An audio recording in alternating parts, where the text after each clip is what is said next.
untuk bertanya kepada Sultan. Silakan. Selamat malam. Kami sebagai minoritas dalam praktik tiap hari mengalami hambatan. Sebagai konkretnya, dalam pembangunan tempat ibadah, kita terlalu terbelit-belit, bahkan tidak mendapat izin sama sekali, walaupun sudah puluhan tahun. Kalau seandainya Bapak nanti sebagai presiden kita, bagaimana sikap Bapak untuk keadilan bagi mayoritas dan minoritas?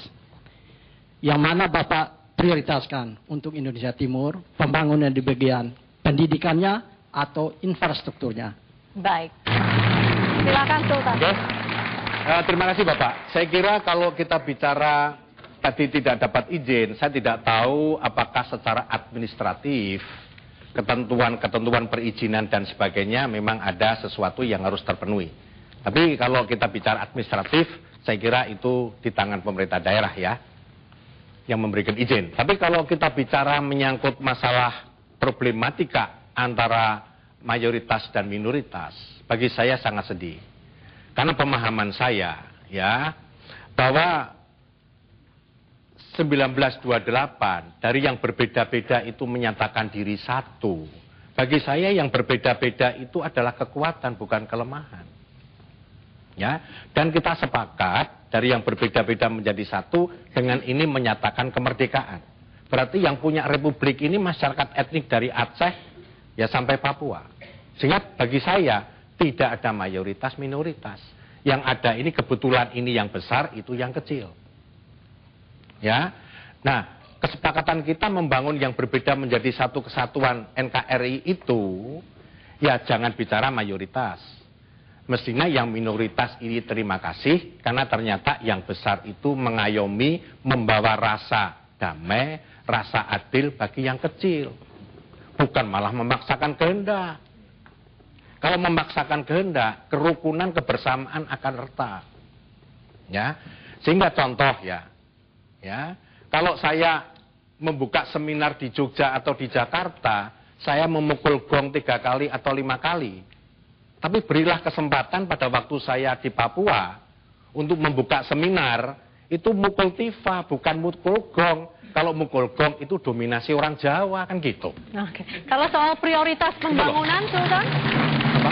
Kalau soal prioritas pembangunan di wilayah kalau Indonesia menyangkut masalah prioritas pembangunan, antara pendidikan sama infrastruktur menjadi satu kesatuan yang tidak bisa untuk dipilih satu sama lain. Karena apa? Pendidikan itu untuk mencerdaskan anak bangsanya. Bukan berarti tidak ada pertumbuhan ekonomi. Ya, infrastruktur ini kan juga akan harus ikut serta, ya kan? Karena kan di Ambon aja untuk menghubungkan kabupaten kan harus pakai kapal. Baik, jadi dua-duanya penting ya, tidak bisa dipisahkan ya. Saya hanya mohon satu, pendidikan harus di muka. Jangan bicara pertumbuhan itu selalu di muka. Human Development Index diubah di muka, pendidikan, kesehatan, dan kesediaan pangan. Oke, baik. Ya, audiens berikutnya silakan. Apa konsep perubahan yang ditawarkan oleh Bapak Sri Sultan Hamengkubuwono untuk mengedepankan kesejahteraan rakyat Indonesia, yang mana tadi Bapak ungkapkan juga dalam skup Provinsi Yogyakarta, Bapak mengedepankan untuk mensejahterakan bangsa rakyat Indonesia ini. Saya kira tadi kan sudah saya katakan, konsep saya ada restorasi. Berarti perlu menata kembali kebijakan-kebijakan, ketentuan-ketentuan yang ada untuk kita arahkan untuk menghadapi globalisasi. Karena global ini kan bentuk hegemoni lintas negara, lintas benua. Yang tadi sudah saya utarakan bahwa Pacific Rim itu jadi kekuatan. Sehingga sistem pelayaran internasional akan lewat ALKI Indonesia. Ya kan? Kita harus mengubah strategi. Ya, di mana otonomi daerah menjadi kekuatan baru, ya, maritim menjadi kekuatan baru, Bhinneka Tunggal Ika bukan hanya sekedar untuk kebersamaan tadi, kerukunan itu tidak sekedar itu simbol negara, tapi menjadi strategi integrasi bangsa. Jadi setiap dada rakyat Indonesia dan juga para pemimpin, ya seperti gambar Bhinneka Tunggal Ika itu, dadanya Pancasila, kaki tangannya mencengkram kuat Bhinneka Tunggal Ika, itu harga mati. Gitu loh. Oke, Ya. baik kalau begitu. Sehingga tidak ada dominasi.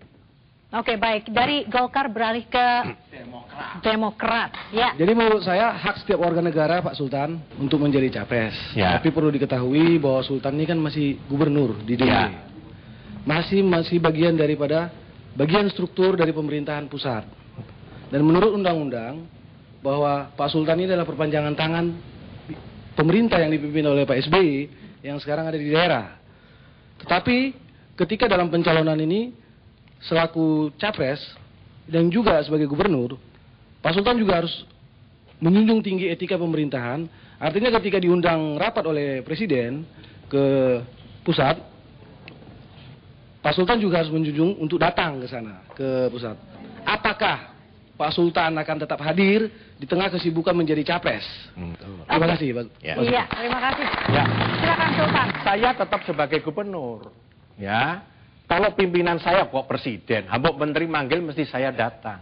Tapi yang namanya jadwal itu jangan diubah-ubah, hanya untuk saya. Ya, kalau malam ya malam, sehingga saya bisa punya janji sama masyarakat yang lain. Jangan mendadak diubah karena saya mau ke UI terus diubah. Nah, itu namanya mendiskreditkan. Baik, silakan. Silakan. Malam, Bapak Sultan. Moral bangsa kita bahkan anak-anak muda sekarang semakin menurun. Di mana kekerasan semakin lama semakin meningkat. Kalau kita lihat tayangan-tayangan televisi seperti sinetron-sinetron banyak sekali yang memperlihatkan kekerasan-kekerasan. Apabila Bapak nanti menjadi presiden, bagaimana cara Bapak mencegah dan menanggulangi masalah-masalah ini? Terima kasih. Baik. Terima kasih. Silakan Sultan. Begini ya Bu ya. Kalau kita bicara tradisi, ya masyarakat ini masyarakat agraris. Memang kewajiban masyarakat, kewajiban pemerintah melakukan engineering, di mana tidak hanya sekedar terjadi dialog, tapi juga terjadi transformasi budaya. Agar masyarakat yang agraris ini mengenal menjadi masyarakat industrial, menjadi masyarakat modern. Yang saya sedih adalah ternyata masyarakat kita yang berpikir lokal, ya, maunya justru memasang barikade beteng tinggi, karena dianggap yang global itu, ya, itu dianggap tidak spiritual lagi.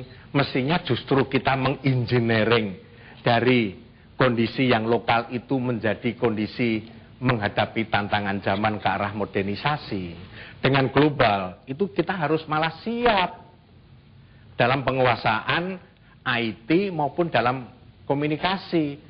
Biarpun mungkin kita buta komputer, harus menjadi melek komputer. Begitu melek, ya biarpun sekedar komputer menjadi pengganti mesin tik. Proses itu harus dilalui. Ya, tapi jangan malah ditutup, sehingga civil society tidak jalan. Ya, yang harapan saya sebetulnya civil society ini bisa menjadi komplementer hubungan rakyat sama pemerintah. Iya, baik. Kalau begitu Sultan siap menghadapi tantangan globalisasi. Tetaplah bersama kami, The Candidates. Segera kembali.